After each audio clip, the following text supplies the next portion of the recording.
장이 끝나도 투자는 끝나지 않는다. 안녕하세요. 어예진의 방과 후 목돈연구소 어예진입니다. 9월 5일 금요일, 오늘 우리 시장 여전히 박스권 안에서 찔끔찔끔 오르는 강보합 모습 보였습니다. 코스피는 5포인트 가량 소폭 올라 3,205포인트에 시장 마무리했고요. 코스닥도 비슷한 상승 흐름 보인 0.74% 오른 811에 이번 주 시장 마감했습니다. 미국에서는 오늘 밤 고용 지표가 나오는데요. 시장에서는 이미 2주 뒤 있을 통화정책회의에서 금리 인하의 99% 확률을 예상하고 있습니다. 원달러 환율 1원 50전 내린 1,391원에 장을 마쳤네요. 지금 이곳 목동의 기온은 32.8도, 서울은요 햇살 눈부신 금요일 오후입니다. 어예진의 방과 후 목돈연구소 시작합니다. 카디건즈의 러브풀 들려드리면서 어예진의 방과 후 목돈연구소 문을 열었습니다. 전정수님께서 어 소장님, 손바닥 안에 물혹이 생겨서 수술했어요. 병실에서 조용히 어방목 듣고 있는데 이제 병원에까지 어방목 전파합니다요. 아니 왜, 저 전정수님 기억하고 있거든요. 어쩌다가 손바닥에 물혹이 수술 잘 끝나셨죠? 몸이 불편하신 와중에도 우리 어방목 전파해 주시겠다고 하는 전정수님, 빨리 나으셔서 시원한 아메리카노 건강한 손에 이렇게 쥐고 드시라고 제가 커피 쿠폰 보내드릴게요. 김진우님께서 소장님 나와라 오바, 오늘은 블랙이군요 하셨는데, 저 오늘은 그 티셔츠가 블랙이 아니고 약간 진흙 색깔이에요. 진흙 색깔. 뭔가 이 청취자 여러분께 좀 질척거리겠다, 그런 의도로 진흙 색깔 입고 왔어요. 네. 잘 부탁드립니다. 질척거리는 거 이해해 주세요. 자, 월요일부터 금요일까지 오후 4시에 문 여는 SBS 라디오 어예진의 방과 후 목돈연구소고요. 무료로 SBS 라디오 들을 수 있는 어플 고릴라, 그리고 유튜브 채널 시교라로 함께 하실 수 있습니다. 여러분 사연도 계속 보내주세요. 단문 50원, 장문 100원의 유료 문자 샵 1035, 그리고 무료 어플은 고릴라로 보내주시면 됩니다. 소개도 해드리고 추첨해서 커피 쿠폰 보내드릴게요. 오늘 1교시에는 차에 관한 모든 이야기 방과 후 차차차, 그리고 2교시엔 다른 나라 속사정까지 들여다보는 삶은 여행 순서대로 만나봅니다. 자, 어예진이 직접 고른 꼭 알아야 할 뉴스 어뉴스, 오늘도 배달 왔습니다.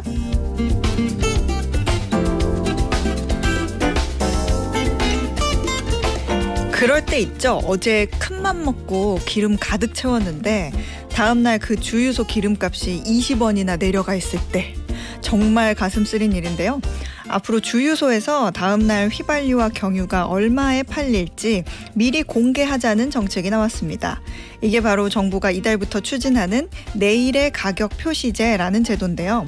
고속도로 주유소를 대상으로 시범 운영을 이미 시작했고 연말까지 고속도로 100곳으로 늘린다는 계획입니다. 나중에는 동네 주유소까지도 확대할 예정인데, 이렇게 되면 소비자들이 미리 기름값 변화를 알 수 있으니 더 알뜰하게 지출할 수 있고 주유소 간의 경쟁도 생겨서 소비에 도움이 될 거라는 취지입니다. 호주에서도요, 2개 정도의 주가 내일의 가격 표시 제도를 시행하고 있는데요. 여기에 그치지 않고 해당 가격을 24시간 동안 고정하도록 강제하고 있어 소비자들의 반응이 좋습니다. 내일의 기름값을 미리 알리는 건 주유소 가격이 보다 투명하게 유지되도록 한다는 의도도 있는데요. 주유소들 생각은 좀 다른 것 같습니다. 주유소 가격은 국제유가와 환율, 정유사의 정제 비용, 그리고 세금을 더한 가격에 주유소 마진을 얹어 최종 가격이 정해집니다. 주유소마다 임대료나 인건비, 물류비, 경쟁 상황 등이 다르니 가격도 다른 건데요. 주유소 사장님들 얘기는 기름은 매일매일 공급받는 게 아니라 평균 2에서 4주 단위로 받기 때문에 하루 단위로 가격을 고지하라는 건 의미가 없고 경영 부담만 더해진다는 입장입니다. 그렇게 생각하면 주유소 말이 맞는 것 같은데, 기름 넣는 사람 입장에서는 국제유가가 오를 땐 바로바로 가격이 오르고 유가가 떨어질 땐 아직 비쌀 때 들여온 재고가 남았다고 천천히 내리는 일부 주유소들의 모습에는 물음표가 생깁니다. 사실 소비자에게 정보 하나 더 알려주는 건 어려운 일이 아닐 겁니다.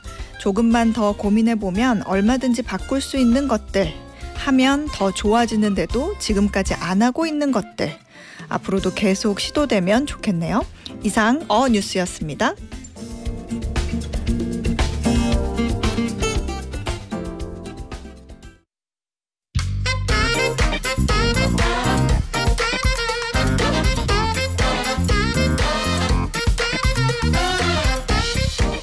매주 금요일마다 자동차 세계로 떠나는 드라이브 방과후 차차차. 오늘도 카 매거진 최정필 기자가 안내해드립니다. 어서 오세요. 안녕하세요. 반갑습니다. 금요일 출퇴근길 좀 쉽지 않잖아요. 어렵잖아요. 힘들어요.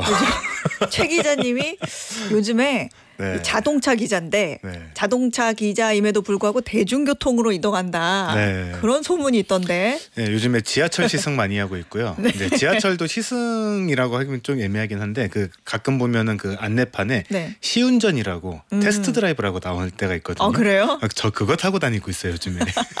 거기서 또. 네. 운전하는 분들한테 우리가 얘기 나눈 것처럼 가장 힘든 것 중 하나가 바로 이제 교통 정체일 거예요. 그래서 요즘 운전자들 사이에서 무슨 얘기가 있나 하고 보니까 굉장히 이슈가 되고 있는 도로가 하나가 있더라고요. 네, 진짜 주변에 있는 모든 운전자들에게 이제 다 욕을 먹고 있는 공사가 하나가 있습니다. 이게 정말 욕을 먹어야 되는가는 이제 결과까지 봐야지 좀 알 수 있기는 한데, 이제 일단 우리나라에 있는 여러 가지 도로들 중에서도 이제 도시고속도로라고 분류가 되는 도로들이 있어요. 네. 근데 그런 도로들이 좀 유독 바쁘거든요. 그렇게 분류되는 도로들이 이제 올림픽대로, 강변북로 이런 도로들입니다. 뭐 북부간선, 동부간선, 내부순환로 그리고 오늘의 주인공인 서부간선도로까지 다 이렇게 도시고속도로로 분류가 되고 있습니다. 근데 좀 유료 도로기 때문에 조금 불만이 있는 도로기도 하지만 네. 또 사용자분들은 편하게 쓰고 계신 것 중에 하나가 이제 신월여의 지하도로 이런 것들이거든요. 이런 것들도 다 포함이 되고 있습니다. 네. 근데 아까 말씀드렸던 이 서부간선도로가 지난 29일부터 일부 구간을 폐쇄하고 또 구조를 바꾸고 있는 그런 공사에 돌입을 하게 됐습니다. 네. 이 공사가 지금 너무나도 많은 이제 비판을 받고 있는 상황인데 사실 이렇게 도로와 관련된 공사를 한다라는 거는 이유도 중요하고 결과도 중요하겠지만 중요한 건 이제 공사를 하는 동안에 사용자들이 이제 시민들이 그렇죠. 불편하지 않아야 되는 거잖아요. 근데 공사를 시작하자마자부터 엄청난 불편들이 발생을 하기 시작을 하면서 상당히 좀 과격한 반응까지 좀 나오고 있는 그런 상황입니다. 하긴 이제 보통은 어떤 교통 흐름의 대세에 큰 지장이 없게 아이고 공사에서 좀 요 부분이 좀 유독 좀 막히는구나 좀 불편하네 정도인데 여기는 아무래도 큰 도로라서 그런지 상황이 좀 다른가 봐요. 사실 서울 시내에 있는 그런 도로들 사정들로 보게 되면은 이런 서부간선도로 같은 것들은 일종의 뭐 사람으로 치면은 대동맥 같은 정말 중요한 그런 도로들이잖아요. 근데 출퇴근 시간에 정말 많은 사람들이 이용하는 그런 도로기도 합니다. 네. 그러다 보니까 이게 정체가 심할 때는 정말 많이 심하게 이제 정체가 생기게 되는데 서부간선도로 같은 경우에는 조금 많이 좀 밀리는 날에는 새벽 1-2시까지도 정체가 계속 이어지는 그런 도로였습니다. 근데 그러다 보니까 이제 이게 공사를 하면서 이 정체 기간이 더 길어지고 있는 그런 상황이거든요. 네. 일단은 서부간선도로의 전체 길이가 12.4km 정도 됩니다. 이게 길다면 길고 짧다면 짧을 수도 있는데 네. 이 구간을 넘어선 다른 그 연결되어 있는 도로까지 정체가 좀 이어지고 있다 보니까 아하. 좀 이제 말이 많이 나오고 있는 상황입니다.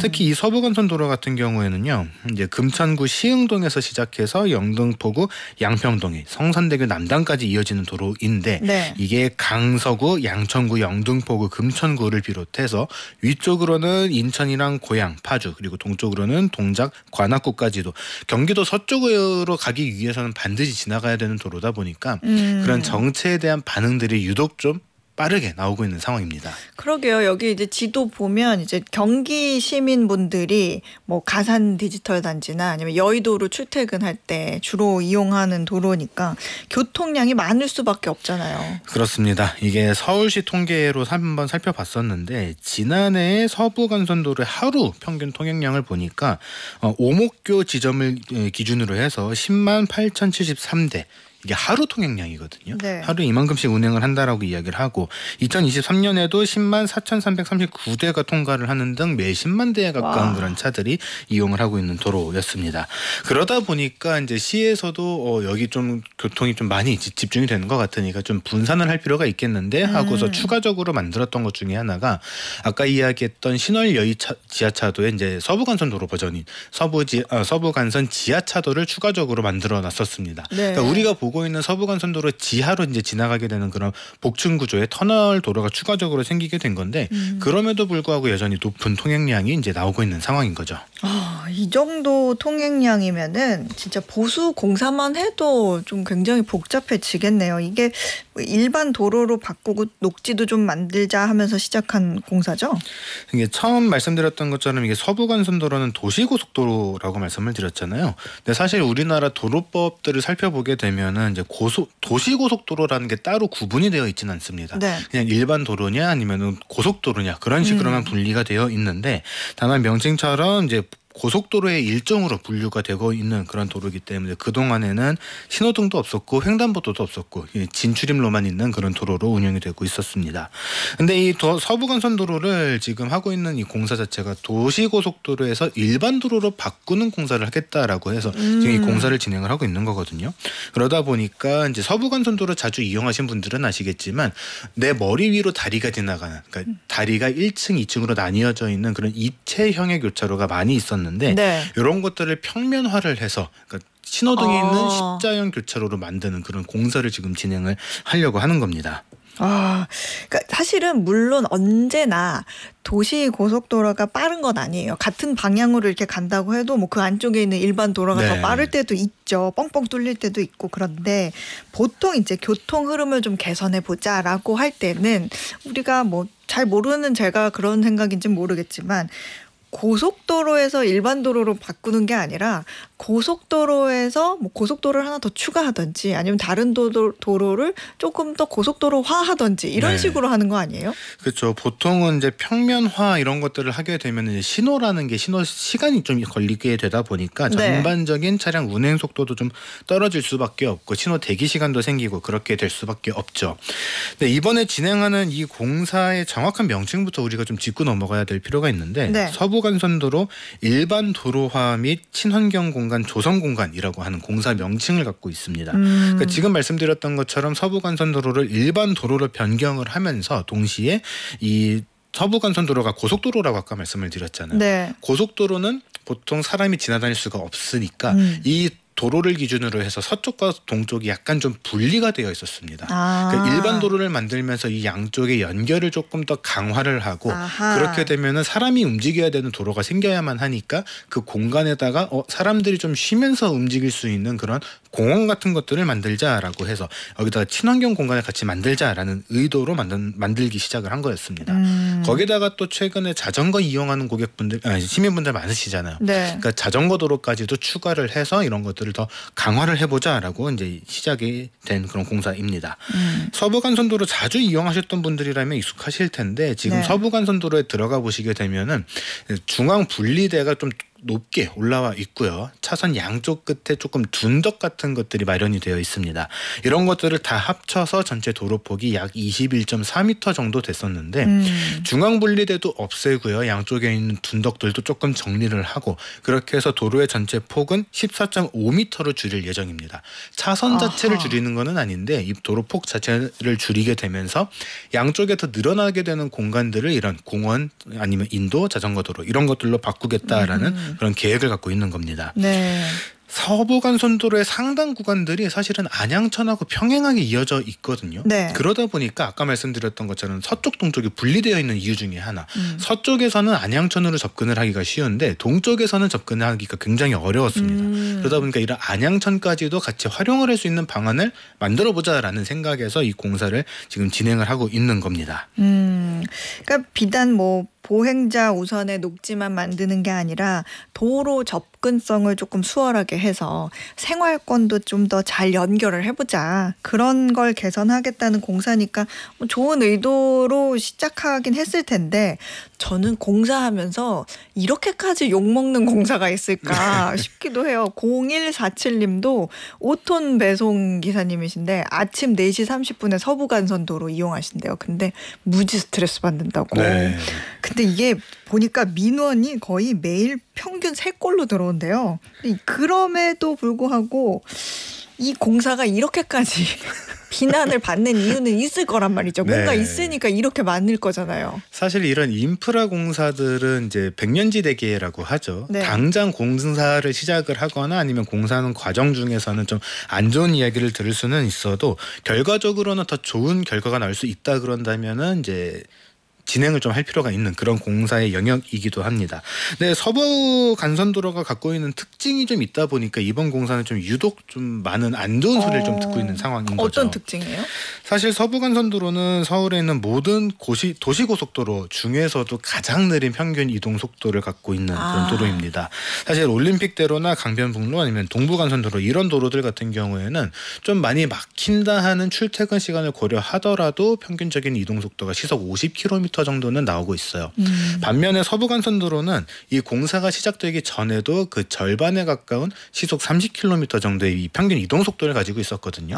그런데 이제 공사 시작한 지 얼마 안 됐단 말이에요. 네, 공사 시작한 직후에 이것들을 측정을 해보니까 평균 이동 속도가 시속 15km까지 떨어지는 그런 상황들이 나타나게 됐습니다. 이게 교차로 평면화 공사를 이제 지금 모든 곳에서 동시다발적으로 진행을 하는 것도 아니거든요. 네, 오금교 쪽하고 이제 광명교 쪽 일대에서 이제 딱 2개 구간에 대해서 지금 평면화 공사를 시작을 하고 있고 네. 그 과정에서 한 군데 정도 이제 신호등을 좀 실험적으로 좀 적용을 하고 있는 그런 상황인데도 지금 이런 식으로 평균 속도가 크게 떨어진 상황입니다.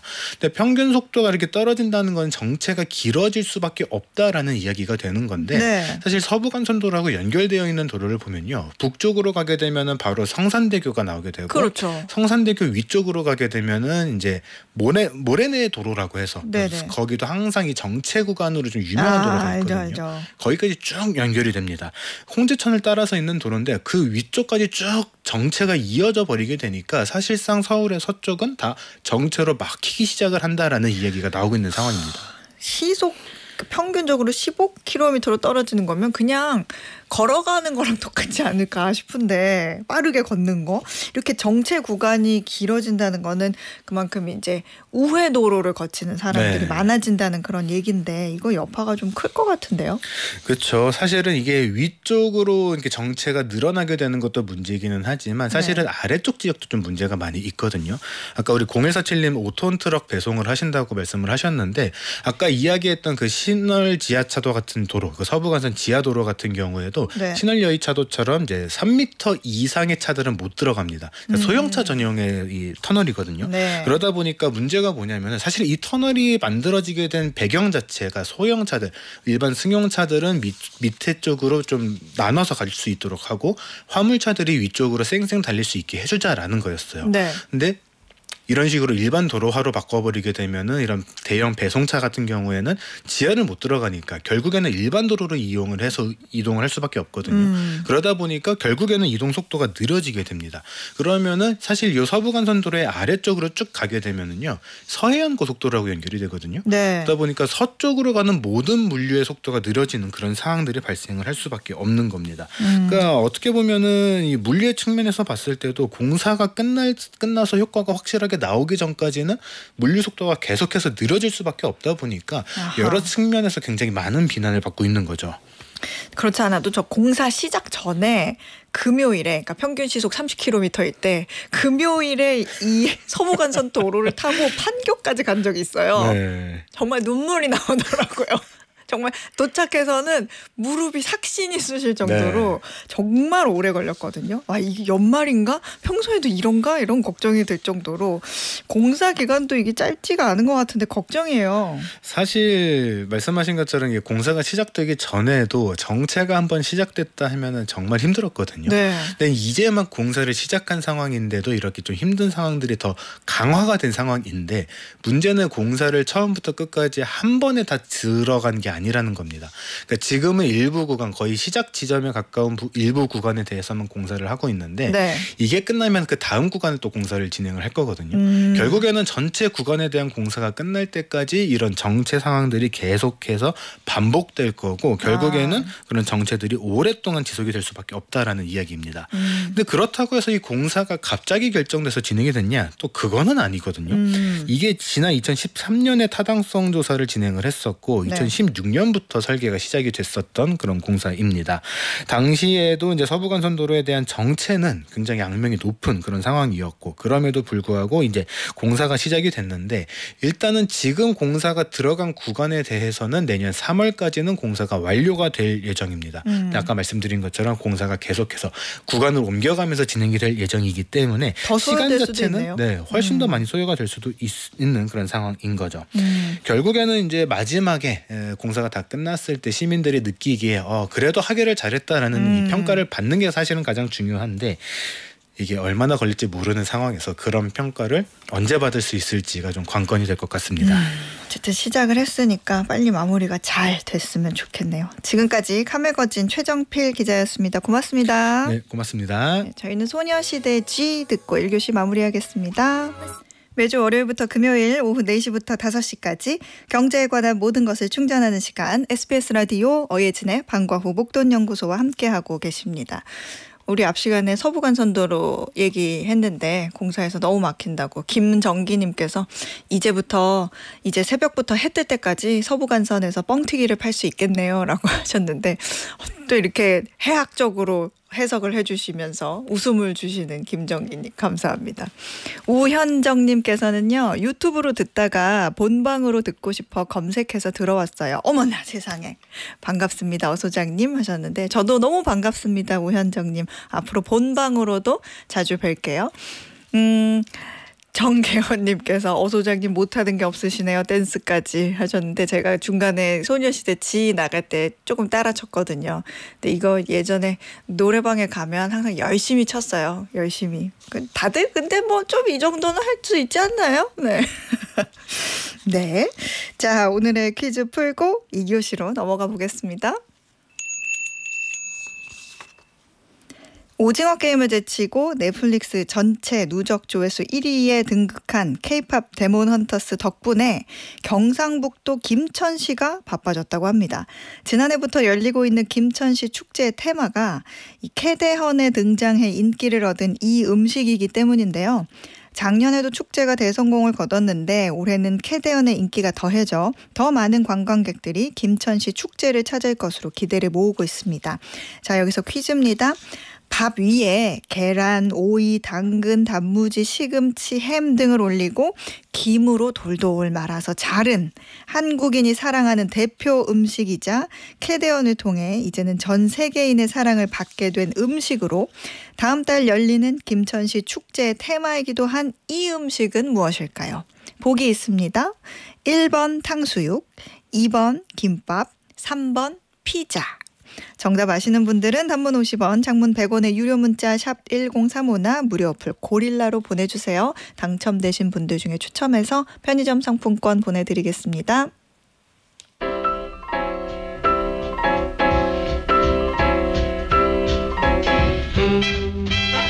여행 전문 PD가 직접 보고 듣고 느낀 이야기를 듣다 보면 어느새 현지인들의 일상이 눈앞에 삶은 여행 시간입니다. 오늘도 어방목 특파원 탁재영 PD와 함께합니다. 어서 오세요. 안녕하세요. 여행으로 수다 떠는 탁재영 PD입니다. 네, 오늘은 어디로 여행을 떠나봅니까? 오늘은 좀 멀리 가죠. 네. 지금 날씨가 좋잖아요. 제가 이렇게 입고 온 이유도 마나 두 솔레 큐벨로 있네. 네, 이 노래 들으면 어디가 생각나십니까? 깨벨라 꼬사 나리아 라또 살레. 저도 음악 시간에 배웠습니다. 이탈리아? 네, 이탈리아 중에서도 네. 요새 또 우리에게 굉장히 또 좋은 소식을 들려주고 있는 곳이 있잖아요. 네. 네, 베니스. 베네치아. 이게 이탈리아어로 베네치아고 영어로 그렇죠. 하면 베니스인 거죠? 그렇습니다. 네. 베네치아. 파리도 마찬가지잖아요. 저 네. 그 영어로 하면 파리스고 네. 불어로 하면 파리. 파리. 그렇군요. 자, 베네치아 여행을 한번 떠나볼 건데 네. 저는 사실 베네치아 하면은 그거부터 떠올라요. 이렇게 물길을 타고 맞습니다. 탁 PD님 지금 노래 네. 불러주셨지만 네네네. 그 네. 곤돌라라고 하나요? 그렇죠. 거기에 네. 이제 노젓는 뱃사고기 네네네. 노래 막 불러주잖아요. 네네네. 그 이런 노래를 이제 그 위에서 네. 부르죠. 이제 도나 소렌토 뭐 이런 노래 부르죠. 네. 열창을 해주는데 그거 진짜로 모든 뱃사공이 다 불러줘요? 그게 그러니까 그 정규 교육 과정에는 없어요. 그러니까 일단 그 이제 곤돌라 뱃사공이 되기 위해서는 이게 전통적으로 이제 가업으로 이렇게 있는 경우가 많은데 네. 이거 그 공식 과정 거치는 데만 한 1년 반 걸린대요. 오. 그래서 조타술 그다음에 이제 누가 물에 빠지면 또 구해야 될 거 아니에요. 네네. 해양 안전, 뭐 구조법 그리고 오. 외국어 그리고 이제 베네치아에 대해서 이것저것 물어보면 다 대답해 줘야 될 거 아니에요. 네. 그러니까 뭐 역사, 문화, 예절 뭐 이런 거 배우는데 여기에는 노래가 포함이 안 돼 있는데 네. 또 이제 일을 하기 시작하면은 또 그쵸. 이제 노래 한 자락 못 부르면 이제 약간 또 이제 좀 베네치아인데 네, 그렇죠. 낭만이 좀 있어요. 사람들도 기대하는 게 있다 보니까 네. 너도 나도 좀 연습을 하는 것 같습니다. 그래서 이게 노래 한 자락 요청하시면 근사하게 아마 불러주실 거예요. 아 그렇군요. 근데 요즘 보니까 곤돌라 말고도 네. 그 수상 버스도 좀 지나다니는 맞습니다. 것 같던데? 그러니까 베네치아가 정말 물의 도시잖아요. 네. 그러니까 그 안으로는 일단 자동차가 못 들어갑니다. 아주 당연한 얘기지만 그래서 자동차나 기차는 그 메스트레라고 하는 베네치아의 이제 입구 관문 같은 도시가 있어요. 네. 거기다 차를 다 이제 두고 거기서부터 이제 들어가게 돼 있는데 당연하게 그 안의 교통은 모두 운하로 이루어집니다. 아. 그래서 하늘에서 베네치아를 보면은 살짝 물고기 닮았어요. 오. 그래서 그 물고기의 중심을 S자로 이렇게 통과하는 네. 대운하가 있습니다. 아 그렇게 있으면 만약에 물이 좀 많아질 때 네. 비가 많이 올 때는 네네. 막 잠기고 그러지 않아요? 그러기도 하죠. 아. 그래서 1년에 몇 번은 꼭 잠겨요. 아하. 근데 이제 문제가 되는 거는 그게 점점 잦아지고 있어서 그런데 어쨌든 이 운하 말씀을 좀 더 드리면 네. 우리의 그 간선도로에 해당하는 게 네. 그러니까 우리의 그 강북강변로 뭐 88 도로에 해당하는 게 그 대운하고 네. 그 대운하 옆으로 이제 가지를 친 중급 운하 그다음에 이제 골목에 해당하는 소운하까지 다 있는 거죠. 그러니까 그 곤돌라를 타면은 그 소운하까지 다 가볼 수가 있는데 그러면은 거기서 일을 해야 되는 사람들은 아침마다 그 그러니까 노래 옷솔랭이 들으면서 가기는 좀 그렇잖아요. 그러니까. 그러니까 우리가 아침에 출근할 때 네. 무슨 그 관광용 인력거 타고 가는 건 아니잖아요. 네. 그러니까 거기에도 당연히 통근 버스에 해당하는 마포레토라고 하는 그 버스가 있어요. 아. 이 마포레토는 사실은 증기선이란 뜻이에요. 증기선. 그래서 옛날에는 거기에 이제 정말로 증기선들이 다녔던 거죠. 네. 근데 이제 지금은 이제 증기선은 아니고 친환경 이제 보트로 돼 있는데 꽤 큽니다 이게. 그래서 이제 요것만 사실 잘 이용하셔도 베네치아 여행을 굉장히 재밌게 하실 수가 있고 요게 뭐 한 21개 정도 이제 노선이 있는데 네. 뭐 평균 낮에는 뭐 10분 15분 간격으로 이제 계속 와요. 그래서 노선이 다 있어요. 아. 그래서 거기 보면 정말 이제 버스 같네요. 우리 버스 타는 거랑 거의 똑같아요. 그래서 전광판 있고 다음 번에는 뭐 몇 번 보트가 들어온다고 딱 돼 있고 네. 그래서 이것만 이렇게 살펴보셔도 베네치아의 어떤 생활인의 정치까지 물씬 느껴보실 수 있을 것 같고 이게 그래서 뭐 승차권도 싱글 티켓이 있고 그다음에 당일 티켓 있고 뭐 사흘짜리 티켓 있고 그래요. 오, 그렇구나. 네네네. 근데 이런 그 버스 뭐 이런 그 것들은 가족 단위의 여행객들, 뭐 이렇게 인원이 많은 여행객들, 네. 시간이 뭐 넉넉지 않은 분들, 베네치아 구석구석 즐기기 좋을 것 같은데요. 맞습니다. 네네. 그 72시간권 하면은 45유로거든요. 네. 사흘 동안 그러니까 그거 가지고 주요 교통은 다 할 수 있다는 거니까 뭐 상당히 괜찮습니다. 네. 그럼 이거 타고 어디로 어떻게 좀 가보면 돼요? 그래서 대운하를 따라서 일단 우리가 익히 알만한 네. 그런 것들은 다 배치가 돼 있고요. 그러니까 네. 뭐 두칼레궁이라든지 아니면 산마르코 대성당이라든지 아니면은 그 황금의 집 그 있는데 제가 지금 이름이 약간 가물가물하는데 네. 까도로 네네 뭐 이제 그런 것들이 쫙 있고 그다음에 이제 거기에서 그 큰 바포레토는 못 가는 곳들은 도보로 또 그 커버가 얼마든지 가능합니다. 그래서 내려가지고 수많은 다리로 이루어져 있거든요. 이게 네. 그러니까 이 베네치아가 공중에서 보면은 운하 도시이긴 한데 그 안을 또 막상 이렇게 들여다 보면은 작은 섬들이 다 그런 아주 가늘은 운하망과 다리에 의해서 연결이 돼 있는 거예요. 그래서 그 섬에서 섬으로 이렇게 계속 다니면서 도보로 여행이 가능하기 때문에 네. 사실은 뭐 이 바포레토 이 이용권만 있어도 굳이 뭐 곤돌라에 돈 안 들여도 됩니다. 이 베니스, 그러니까 베네치아가 또 별명이 물의 도시잖아요. 네네네. 그러니까 거기에 막 다리도 네. 근사한 거, 맞아요, 포토스팟 맞아요. 있는 네네네. 것도 많지 않아요? 네, 그래서 다리 중에 뭐 제일 유명한 게 아무래도 그 브릿팝 밴드 이름 중에도 있을 것 같은데 그 네. 리알토. 리알토. 네네. 리알토라는 다리가 있죠. 그래서 네. 리알토가 말 그대로 어떻게 표현하면 좋을까요? 우리 한강 다리 중에서는 그냥 한강대교에 해당하는 딱 중앙에 있는 이제 그런 다리고요. 요게 이제 살짝 아치형으로 생겨서 굉장히 커요. 네. 그래서 옛날에는 이게 중간이 열리는 그 도개교라 그러나요? 이렇게 중간이 이렇게 딱 열리는 그런 다리였는데 그게 이제 화재로 한번 몽창 불탄 다음에 아주 튼튼한 석조 다리로 지어 버려가지고 그 리알토 위에도 이런 상점들이 쭉 있고요. 오호. 그리고 이제 여기에 맞닿아 있는 게 그 베네치아에서 그래도 가장 좀 큰 시장들 네. 이런 게 그 리알토 다리에 붙어 있습니다. 그렇군요. 베네치아 하니까 또 그 얼마 전에 왜 베네치아에서 크게 결혼식 가신 분 있잖아요. 맞아요. 네, 네. 제프 베이조스 생각도 네네네. 나는데 네. 아주 그냥 도시 전체를 그러니까. 빌려가지고 도시 전체를 그냥 결혼식장으로 써버렸죠. 네. 그러니까요. 그래서 그 주민들 여론도 굉장히 그때 좀 맞아요. 갈렸던 것 같더라고요. 네. 그런 게 있었죠. 근데 또 베네치아가 매년 바다와의 결혼식 맞아요. 이런 게 있다고 네. 하네요. 이게 뭐예요? 그러니까 이제 베네치아는 옛날부터 그 해상 왕국으로 유명했어요. 네. 그래서 말 그대로 이 지중해 자체가 베네치아의 바다였던 때가 있었거든요. 네. 그러니까 스페인에 의해서 또 포르투갈에 의해서 그 신대륙 발견이 이루어지기 전까지는 지중해가 사실 유럽 세계의 전부였잖아요. 그러니까 지중해의 패권을 차지하는 자가 유럽 패권을 차지하는 건데, 그래서 이제 그런 국가들이 처음에 이제 로마에서 시작해가지고 그 다음에 이제 그 로마의 패권이 사실은 이제 베네치아한테 갔던 거죠. 그래서 베네치아가 이 지중해 안에 많은 섬들을 자기 영토로 하면서 그래서 이 영토를 다 차지를 하다 보니까 네. 아 정말로 바다는 우리 것이다라는 인식이 싹 떴던 거고, 그러면서 바다가 그만큼 중요해지니까 네. 이 베네치아의 최고 지도자는 도제라고 하거든요. 네. 그래서 도제라 그러면 이제 우리말 중에도 이렇게 누구 일 배우는 도제라는 말이 있어서 헷갈리시기 네네. 쉬운데 그게 아니라 그냥 발음 자체가 도제예요. 도제. 그래서 이 도제는 쉽게 말해서 귀족들이 선거로 뽑는 종신 대통령이라고 생각하시면 돼요. 죽으면 어쨌든 다음 선거가 이루어지고 이러는 건데, 네. 그래서 해마다 한 번씩 이 도제가 자기 전용 기함이 있어요. 네. 정말 멋있거든요. 아직도 이게 그 복원이 돼가지고 있어요. 그래서 그 빨간 갤리선인데 노젓는 갤리선인데 정말 멋있어요. 이게 금으로 딱 장식돼 있고 오호. 이 붉은색과 골드색이 베네치아의 어떤 상징 색깔입니다.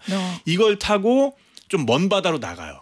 그래서 먼 바다로 나가가지고 자기 반지를 탁 빼가지고 네. 바다한테 딱 떨어뜨리면서 바다여, 난 너와 결혼한다. 너는 언제나 나의 것이여라. 딱 선언을 하는 거예요. 이야. 멋있지 않습니까? 멋있네요. 또 이 이탈리아의 어떤 이 낭만, 이 베네치아의 낭만 이런 겁니다. 그러네요.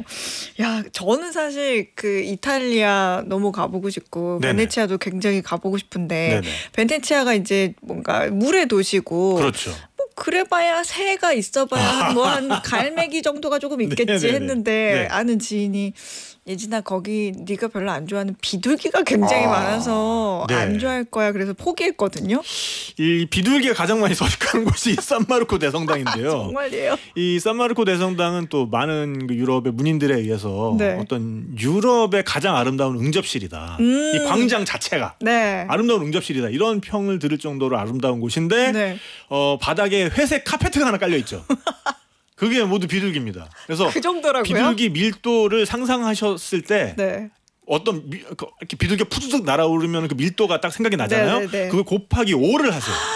와. 하늘을 정말 한 치의 여지없이 덮는 걸 볼 수가 있습니다. 와, 저는 그냥 온라인으로 가보는 걸로 할게요. 근데 이 산마르코 대성당이 사실은 그 베네치아의 심장과도 같은 곳인데 지금의 베네치아의 위상 네. 이거를 차지하기 위해서 사실은 이 산마르코라는 성인이 이곳에 안치가 되면서부터 베네치아의 패권이 시작이 되거든요. 그러니까 중세 때까지만 해도 도시를 나누는 그런 계급이 있었어요. 네. 유럽 도시들은 특히나. 그래서 그 유럽 도시들 중에서 좀 그래도 알아주는 명성을 떨치는 메이저 도시로 인정받기 위해서는 그럴듯한 성유물을 가지고 있어야 되는 거예요. 여기서 이제 성유물이라 하면 일단 가장 좀 급이 높은 성유물은 예수님과 관련된 거. 뭐 이게 뭐 예수님의 뼈다. 뭐 아니면 이제 이게 예수님의 십자가에서 떨어진 조각이다.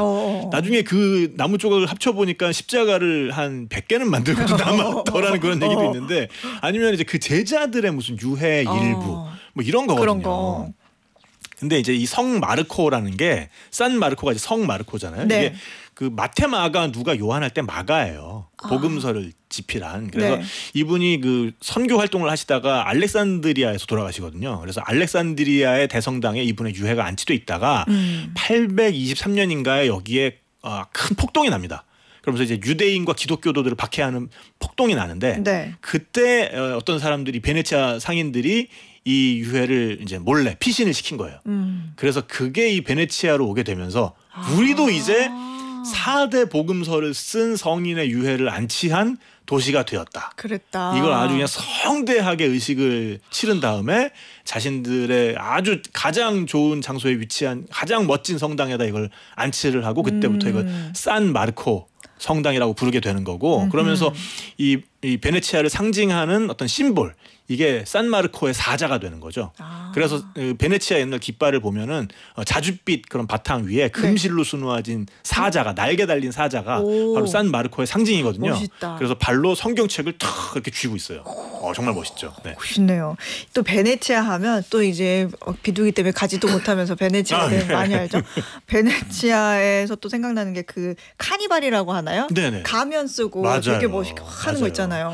그래서 뭐 세계 3대 카니발 하면은 뭐 조금씩 다르게 꼽기도 하지만 네. 그래도 일단 옥토버 페스트 꼭 들어가고 그 다음에 브라질의 리우 카니발이 꼭 들어가고 그 다음에 나머지 하나가 이제 베네치아의 그 가면 쓰고 하는 카니발을 이거는 꼽죠. 몇 월에 열려요? 이 카니발은 사실은 가톨릭 축일이어서 네. 다 그 비슷한 시기에 열려요. 2월 뭐 3월? 그러니까 그 2, 3월? 부활절 전에 부활절 전에 40일 동안 그 금식하는 기간이 있거든요. 네. 그게 이제 사순절이고 이게 이제 예수님의 고통을 같이 이제 나눈다. 근데 그 사순절 때는 그 빵이랑 물밖에 못 먹고 맛있는 것도 못 먹고 그나마 해가 져야 먹을 수 약간 라마단 비슷한가 봐요. 그러니까 너무 괴롭잖아요. 네. 그러니까 그거 하기 전에 우리가 좀 술과 고기를 진짜. 일주일 동안 때려 먹고 이 사순절을 시작하면은 견디기가 좀 쉽겠지 하면서 사람들이 하기 시작한 게 이 카니발이거든요. 아하. 그래서 이제 요게 이제 대동소이한데 그 기간이 근데 이제 베네치아는 가보시면 알겠지만 그렇게 크지가 않아요. 네. 그러니까 이 카니발의 필수적으로 뒤따르는 거는 이제 음주로 인한 딴 때는 하지 않는 일탈 행동 이런 걸 이제 하게 되지 않습니까? 근데 아니 여행 가신 네. 분이 그 가면 이거를 기념품으로 많이 네, 사오시더라고요. 그러니까요. 그래서 이게 동네가 작다 보니까 네. 술 취해가지고 딴 때 안 하던 행동을 하면은 엄마 아빠 귀에 들어갑니다. 저기 그 길 건너편에 사는 그 안드레아네 집의 셋째 아들 단돌포 아니야? 저놈 저거 안 되겠구만 이제 이렇게 되니까 다들 이제 가면을 쓰고 놀게 되는 거죠. 네. 그렇군요. 또 그런 스토리가 이게 또 유리공예도 베네치아가 유명하다고요? 그렇습니다. 이게 베네치아에 또 딸린 섬들이 많은데 네. 뭐 무라노, 뭐 리도 섬은 그 휴양지로 유럽 최고의 영지로 유명하고 이 중에서도 이제 무라노라는 섬이 있는데 무라노에 가게 되면은 여기에 이제 유리 장인들이 모여 살아요. 네. 그래서 그 영국에서 크리스탈 유리가 나오기 전까지는 여기서 만들어지는 그 베니션 글래스, 네. 베네치아 이 유리가 최고였습니다. 그래서 베네치아에 가장 그 값비싸게 파는 무역 상품 중에 하나였고요. 근데 이 섬에 이분들이 이렇게 모여 사는 이유가 옛날에는 이게 지금에 말하자면은 그 가장 앞선 반도체 기술 비슷한 거예요. 그래서 기술 유출이 되면 안 됩니다. 그래서 법적으로 이 장인들은 여기에 모여 살게 했고 이 섬 밖으로 나가는 걸 금지시켰어요. 그 정도로. 그리고 또 유리는 필연적으로 불을 다루다 보니까 네. 화재가 잦아요. 근데 베네치아는 모든 목조 건물이고 그 목조 건물들이 정말 사람 하나가 지나가면 딱 맞을 정도의 골목으로 모두 따닥따닥 붙어 있거든요. 그러다 보니까는 이게 불나면 너무 취약해요. 그러니까 그렇구나. 이제 이 장인들을 거기다 몰아놓고 화재 위험 시설인 유리 산업도 거기다 몰아놓고 그 안에서 발전하게 된 건데 유리가 그냥 단순한 유리가 아니라 정말 예술 작품들입니다. 그 만드는 과정들을 이제 가서 볼 수가 있는데 그냥 정말 황홀하게 홀려서 보게 돼요.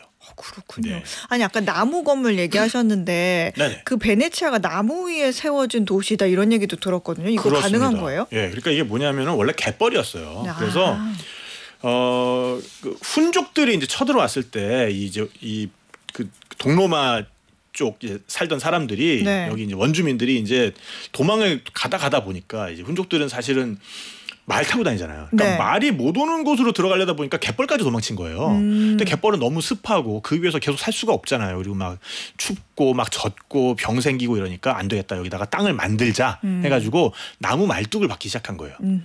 그래서 나무 말뚝을 정말 무수히 박아가지고 그 위에다가 흙을 덮고 그래서 아주 조그만 땅떼기 하나 만들고 그러면 이제 또 딴 사람들이 쟤네들 저렇게 하고 저기 사라지네 이러면서 또 와가지고 그 옆에다가 또 조그만 땅떼기 하나 만들고 그걸 다리로 잇고 이래가지고 점점 그게 늘어난 거고요. 그게 지금 이제 베네치아가 된 거죠. 그렇군요. 베네치아에 가면은 네. 그래도 문자로도 많이 보내주셨는데 디저트 얘기하시는 분들이 좀 있으신데 요거 하나는 꼭 먹고 와라. 디저트요? 네. 여기 사실 뭐 아니면 널린 게 젤라또 집입니다. 젤라또. 그러니까 젤라또는 정말 어디 가도 이탈리안 네, 젤라또니까. 이탈리아 젤라또는 실패하는 법을 못 봤고요. 근데 이제 베네치아가 좀 안 좋은 거는 이제 물가가 비싸요. 그거 각오를 하셔야 됩니다. 그러니까 이제 그 세계 최고의 관광지니까 이게 좀 물가는 좀 비싸다는 걸 감안을 하셔야 되는데 저는 그래서 사실 너무 번듯한 레스토랑 안 가고 뭐 여기도 이제 특산품들 많거든요. 뭐 송아지 간 요리 이런 거 되게 유명해요. 근데 송아지 간 그냥 먹어보면 송아지 간이 송아지 간이구나. 뭐 이제 이렇고 그거보다는 사실 저는 그냥 일반적인 피자집 같거든요. 약간 이렇게 바로 운하에 붙어 있는 집 말고 약간 뒷골목에 있는 거. 네. 운하에 붙어 있으면 또 비싸요. 그것 때문에. 약간 뒷골목으로 가서 허름한 피자집 가면 그렇게 맛있을 수가 없어요. 피자. 네. 이탈리아면 피자죠. 이게 피자 콘 프루토 디 마레라고 하는데 네. 프루토 디 마레가 바다의 과일이란 뜻이거든요. 그게 뭐겠어요? 바다의 과일 뭐예요? 해산물. 해산물로? 해산물을 그렇게 낭만적으로 불러요. 프루토 디 마레. 이야, 낭만이 있는 도시 베네치아 우리 여행 잘 떠나봤는데 네. 궁금한 건 너무 많지만 이야, 오늘 들은 것만으로도 이미 한번 쭉 갔다 온 것 같아요. 너무 좋네요. 네. 자, 오늘은 여기까지 해보죠. 지금까지 탁재영 PD였습니다. 고맙습니다. 네, 감사합니다. 네, 퀴즈 정답 확인합니다. 오늘 퀴즈에서는 K-팝 데몬 헌터스에서 주인공 루미가 김밥 한 줄을 통째로 베어 무는 장면 때문에 전 세계인들의 사랑을 받게 된, 특히 다음 달 열리는 김천시 축제의 테마이기도 한 이 음식 뭔지 여쭤봤죠. 정답은 2번 김밥이었습니다. 오늘 편의점 상품권 받으실 세 분은요. 어떤 조합도 다 어울리는 메뉴 김밥 이렇게 맞춰주신 6206님, 그리고 잘 말아줘 잘 눌러줘 하고 이 노래 가사 보내주신 이순하님, 그리고 우리나라 김밥이 세계적으로 유명한 음식이 되다니 오늘 저녁은 김밥으로 정했어요 해주신 김도현님까지 이렇게 세 분께 편의점 상품권 보내드리겠습니다. 저는 미나리에다가 돼지고기 양념해서 볶은 거 넣고만 말아도 너무 맛있더라고요. 네. 자, 어예진의 방과 후 목돈연구소 이 노래 나와야죠. 자두의 김밥 띄워드리면서 인사드리고요. 저는 다음 주 월요일 오후 4시에 다시 찾아오겠습니다. 즐거운 주말 보내세요.